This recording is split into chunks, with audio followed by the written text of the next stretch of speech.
Stage 4 మోకాళ్ల అరుగుదలకి నొప్పి లేకుండా కీళ్ల మార్పిడి ఆపరేషన్ చేయబడును. Doctor Ramesh Gajula, endoscopic spine ortho surgeon and pain physician, పెనిషియా spine pain ortho and sleep centre, Uppal, Hyderabad.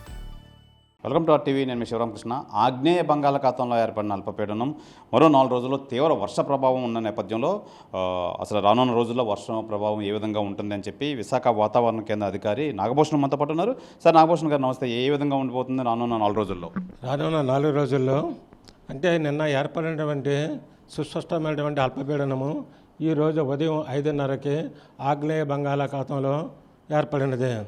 ఇది పశ్చిమ దిశగా ప్రయాణిస్తూ ఈరోజు ఉదయం 8:30కి అదే ప్రాంతమైనటువంటి ఆగ్నేయ బంగాళాఖాతంలో కేంద్రీకృతమై ఉన్నది. ఇది పశ్చిమ వాయు దిశగా ప్రయాణిస్తూ రేపు ఉదయానికల్లా తీవ్ర వాయుగుండంగా ఏర్పడే అవకాశం ఉన్నది. ఇది మరియు అదే దిశలో ప్రయాణిస్తూ 27 ఉదయం లేదా సాయంత్రం ఉదయానికల్లా ఆగ్నేయ బంగాళాఖాతం మరియు దాని పరిసర ప్రాంతంలో అంటే పశ్చిమ మధ్య బంగాళాఖాతంలో తుఫానుగా ఏర్పడే అవకాశం ఉన్నది. ఇది మరింత బలపడి వాయు దిశగా ప్రయాణిస్తూ తీవ్ర తుఫానుగా ఏర్పడే అవకాశం ఉన్నది. 28 ఉదయానికల్లా తీవ్ర తుఫానుగా మారే అవకాశం ఉన్నది. ఇది మరియు అదే దిశలో ప్రయాణిస్తూ అంటే ఉత్తర వాయు దిశగా నార్త్ వెస్టర్లీ దిశగా ప్రయాణిస్తూ అదే కోస్తా తీరాన్ని ఆనుకుని ఉన్నటువంటి కళింగపట్నం మరియు మచిలీపట్నం మధ్యలో 28 సాయంత్రం లేదా రాత్రికల్లా కాకినాడ దగ్గరలో తీవ్ర తుఫానుగా తీరాన్ని దాటే అవకాశం ఎక్కువ ఉన్నది. ఈ యొక్క వాయుగుండం తీవ్ర వాయుగుండం తీవ్ర తుఫానుగా మారే క్రమాల్లో రాబోయే 5 రోజుల్లో వాతావరణ విశేషాలు ఏ రకంగా ఉంటున్నాయంటే వర్షపాతాలు రానున్న 24 గంటల్లో పెద్దగా భారీ వర్షాలు ఏమీ లేవు. కాకపోతే రానున్న 24 గంటల్లో కోస్తా ఆంధ్ర మరియు రాయలసీమల్లో 1-2 చోట్ల మామూలు పలు చోట్ల చెదురుముదురు వర్షాలు పడే అవకాశాలు ఎక్కువగా ఉన్నవి. తదుపరి 48 గంటల్లో అనగా 26వ తారీఖున దక్షిణ కోస్తా జిల్లాలైనటువంటి నెల్లూరు, తిరుపతిలో 1-2 చోట్ల భారీ వర్షాలు కురిసే అవకాశాలు ఎక్కువగా ఉన్నవి.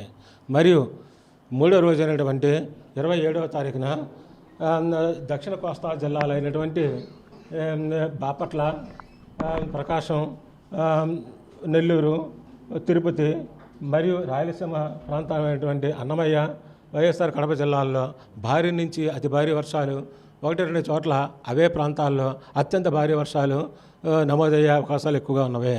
మరియు ఆంధ్రప్రదేశ్ జిల్లాలైనటువంటి కోనసీమ, పశ్చిమ గోదావరి, కృష్ణా, గుంటూరు, పల్నాడు మరియు రాయలసీమ ప్రాంతమైనటువంటి నంద్యాల జిల్లాల్లో భారీ నుంచి అతి భారీ వర్షాలు 1-2 చోట్ల కురిసే అవకాశాలు ఎక్కువగా కనిపిస్తున్నవి. మరియు ఆంధ్రప్రదేశ్ జిల్లాలైనటువంటి అనకాపల్లి, అల్లూరి సీతారామరాజు, కాకినాడ, తూర్పుగోదావరి జిల్లా, ఏలూరు, ఎన్టీఆర్ జిల్లాల్లో 1-2 చోట్ల భారీ వర్షాలు కురిసే అవకాశం ఉన్నది. మరియు అదే రోజు అనగా 27వ తారీఖున కర్నూలు, అనంతపురం, సత్యసాయి జిల్లాల్లో 1-2 చోట్ల భారీ వర్షాలు కురిసే అవకాశాలు ఎక్కువగా కనిపిస్తున్నాయి. మరియు 4వ రోజు అయినటువంటి 28వ తారీఖున అంటే తీవ్ర తుఫానుగా మారే సమయంలో ఆంధ్రప్రదేశ్ జిల్లాల్లో కాకినాడ, కోనసీమ, తూర్పుగోదావరి జిల్లా, ఏలూరు, పశ్చిమ గోదావరి జిల్లా, కృష్ణా, ఎన్టీఆర్, బాపట్ల, గుంటూరు, పల్నాడు, ప్రకాశం మరియు రాయలసీమ ప్రాంతమైనటువంటి వైఎస్ఆర్ కడప జిల్లాల్లో భారీ నుంచి అతి భారీ వర్షాలు అవే ప్రాంతాల్లో 1-2 చోట్ల అత్యంత భారీ వర్షాలు కురిసే అవకాశం ఎక్కువ ఉన్నది. మరియు అదే రోజు అనగా 28వ తారీఖున ఉత్తర కోస్తా జిల్లాలైనటువంటి విశాఖపట్నం, అనకాపల్లి, అల్లూరి సీతారామరాజు మరియు దక్షిణ కోస్తా జిల్లాలైనటువంటి నెల్లూరు, తిరుపతి మరియు రాయలసీమ ప్రాంతమైనటువంటి నంద్యాల జిల్లాల్లో 1-2 చోట్ల భారీ నుంచి అతి భారీ వర్షాలు కురిసే అవకాశం ఎక్కువ ఉన్నది. మరియు ఉత్తర కోస్తా జిల్లాలైనటువంటి శ్రీకాకుళం, పార్వతీపురం, అండ్ విజయనగరం జిల్లాల్లో 1-2 చోట్ల భారీ వర్షాలు కురిసే అవకాశం ఎక్కువ కనిపిస్తున్నవి. మరియు రాయలసీమ ప్రాంతాల్లో కర్నూలు, అనంతపురం, సత్యసాయి, అన్నమయ్య, చిత్తూరు జిల్లాల్లో 1-2 చోట్ల భారీ వర్షాలు కురిసే అవకాశాలు ఎక్కువ కనిపిస్తున్నవి. మరియు ఈరోజు వాయుగుండం, రేపు తీవ్ర వాయుగుండం, ఎల్లుండి తుఫాను, ఆ తదుపరి తీవ్ర తుఫానుగా మారే క్రమాల్లో గాలులు కూడా ఈ రోజు నుంచి 29 వరకు కూడా గాలులు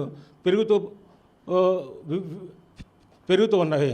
అనగా ఈరోజు రేపు గాలులు గంటకి 35 నుంచి 45, గరిష్టంగా 55 కిలోమీటర్లు తీవ్రమడి సముద్రం లోపల గాలులు వీస్తున్నవి. తర్వాత గాలులు కూడా తీవ్రత పెరిగి 27వ తారీఖున 45 నుంచి 55, గరిష్టంగా 65 కిలోమీటర్లు గాలులు వీస్తూ ఇవి మరింత బలపడి గంటకి 60 నుంచి 70, గరిష్టంగా 80 కిలోమీటర్ల వేగంతో వీస్తున్నవి. మరియు తీవ్ర తుఫానుగా మారే క్రమంలో ఈ గాలి యొక్క తీవ్రత కూడా పెరిగి గంటకి 90 నుంచి 100 మరియు గరిష్టంగా 110 కిలోమీటర్లు వేగంతో వీయడం జరుగుతున్నది. ఈ యొక్క గాలుల ప్రభావం మరియు 27, 28, 29 తారీఖుల్లో భారీ నుంచి అతి భారీ వర్షాల కారణంగా మత్స్యకారుల్ని సముద్రంలోకి వేటకు వెళ్ళకూడదన్నది హెచ్చరికలు జారీ చేయడం జరిగినది. మరియు గాలులు ఈ యొక్క భారీ నుంచి అత్యంత భారీ వర్షాలు కురవడం సందర్భంగా ఆంధ్రప్రదేశ్లో ఉన్నటువంటి పోర్టులు అయినటువంటి విశాఖపట్నం, మచిలీపట్నం, కృష్ణపట్నం, నిజామాబాద్ను పోర్టుల్లో D7 అనే ప్రమాద హెచ్చరిక జారీ చేయడం జరిగినది. మరియు కాకినాడ, గంగవరం పోర్టుల్లో D7తో పాటు సెక్షన్ సిగ్నల్ నెంబర్ 5 ఎగురవేయడం జరిగినది. మరియు కళింగపట్నం, భీమునిపట్నం, వాడరేవు ప్రాంతాల్లో వాడరేవుల్లో ఇన్ఫర్మేషన్ మెసేజ్ జారీ చేయడం జరిగినది. ముఖ్యంగా ప్రజలు చాలా అప్రమత్తంగా ఉండాలని కోరడం జరిగినది. ఎంచేదంటే ఈరోజు వాయుగుండం ఏర్పడింది. ఈ వాయుగుండం తీవ్ర వాయుగుండంగా మారుతుంది. తీవ్ర వాయుగుండం అనేది తీవ్ర తుఫానుగా మారే క్రమంలో ఈ యొక్క దిశ నుంచి గాలి యొక్క వేగం పెరుగుతుంది. దీంతోపాటు వర్షం కూడా పడే అవకాశాలు చాలా ఎక్కువగా ఉన్నాయి. కాబట్టి ప్రజలు అప్రమత్తంగా ఉండాలన్నది కోరడం జరిగినది. ఈ యొక్క 26, 27, 28, 29 తేదీల్లో ఎవరైనా సరే ప్రయాణాలు ఉన్నవాళ్ళు ప్రయాణాలు రద్దు చేసుకోవాల్సినదిగా, సురక్షితంగా ఉండాల్సిన ఈ యొక్క సూచనలు ఇక్కడతో జారీ చేయడం జరిగినది. మళ్ళీ కచ్చా హౌస్లు, రేకుల షెడ్లు, ఏమైనా లైట్ వెహికల్స్, ట్రాన్స్పోర్టేషన్స్ ఏవైనా ఉన్నట్లయితే ఈ 3 రోజుల్లో ముఖ్యంగా 27, 28, 29 తారీఖుల్లో ఎటువంటి ప్రయాణాలు కానీ జరగకూడదు. కొంత ఆస్తి నష్టం కానీ, ప్రాణ నష్టం కానీ, లేదంటే పాడి పంటలు కానీ, ఏమైనా లైవ్ స్టాక్స్ కానీ ఏమైనా ఉండేటట్లయితే, ఆహార ధాన్యాలు ఏమైనా స్టాక్ చేసుకున్నట్లయితే తగిన జాగ్రత్తలు తీసుకోవాల్సిన అవసరం ఎంతైనా ఉన్నదని సరే తగిన సూచనలు ఇవ్వడం జరుగుతున్నది. ఇది ప్రధానంగా మనం చూసుకోవచ్చు. ఈ అల్పపీడనం ప్రభావం రేపటి నుంచి 26, 27, 28, 29 తేదీలో గ్రాడ్యువల్గా పెరుగుతుంది. అలాగే ఈ విండ్ ఎఫెక్ట్ అంటే గాలి తీవ్రత అయితే మటుకు రోజు రోజుకి పెరిగే అవకాశం అయితే ఉంది. అయితే ముఖ్యంగా ప్రధానంగా ఈ రాయలసీమ, అనంతపురం మొత్తం ఈ అన్నిటిలోని ఈ తీవ్ర వర్ష ప్రభావం పడే అవకాశం అయితే ఉంది. చిత్తూరు, అన్నమయ్య, సత్యసాయి జిల్లా, కర్నూలు జిల్లాలో రాయలసీమ ప్రాంతంలో ఎక్కువ వర్షాలు పడే అవకాశం అయితే ఉంది. ఈ నేపథ్యంలో మొత్తానికి ప్రజలందరూ అప్రమత్తంగా ఉండాలని చెప్పి వాతావరణ శాఖ తెలియజేస్తున్నారు. ఈ నేపథ్యంలో మత్స్యకారులు ఎటువంటి పరిస్థితుల్లోనూ వేటకెళ్లే పరిస్థితి తెలియదు. ఈ 4 రోజులు చాలా అప్రమత్తంగా ఉండాలి. ఈ గాలుల తీవ్రత అయితే రోజు రోజుకి పెరిగే అవకాశం అయితే ఉంది. కావున ప్రతి ఒక్కరు జాగ్రత్తగా ఉండాలని చెప్పి విశాఖ వాతావరణ కేంద్ర అధికారి నాగభూషణ్ అయితే తెలియజేస్తారు. కెమెరామెన్ కృష్ణతో శివరామకృష్ణ టీవీ, విశాఖ వాతావరణ కేంద్రం నుంచి. తెలుగులో న్యూస్ కి ఫాస్టెస్ట్ యాప్ ఇప్పుడు టోటలీ న్యూ అవతార్లో జస్ట్ 5 సెకండ్స్ లో కంప్లీట్ న్యూస్. సోషల్ మీడియాలో ట్రెండ్స్ కి one stop solution. Live TV app voice search option తో ఇప్పుడే డౌన్లోడ్ చేయండి లేదా అప్డేట్ అయిపోండి. యాప్ లింక్ డిస్క్రిప్షన్ లో ఉంది.